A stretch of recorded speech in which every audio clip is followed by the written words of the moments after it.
Eric, or mas kilala sa pangalang Butterbean, isang boxer heavyweight, kilala sa pagiging full rounder dahil hindi niya pinapatagal ang kanyang laban.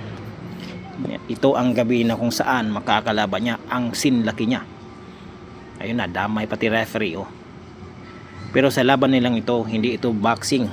Kung hindi, kakalabanin niya itong si Wagner Zuluzinho na taga Brazil na mas malaki pa kaysa sa kanya.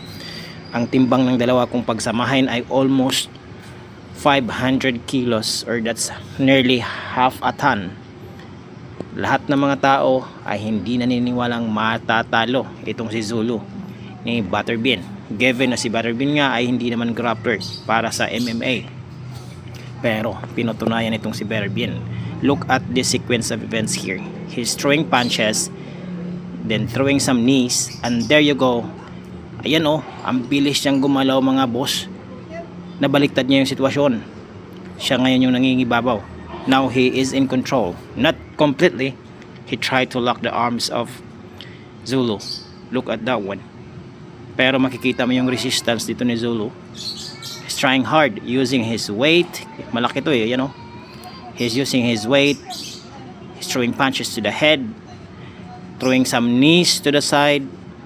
Look at those. Ramdam nitong si Zulu ang bigat nitong si Butterbean at ang mga lakas ng suntok na pinapakawalan nito.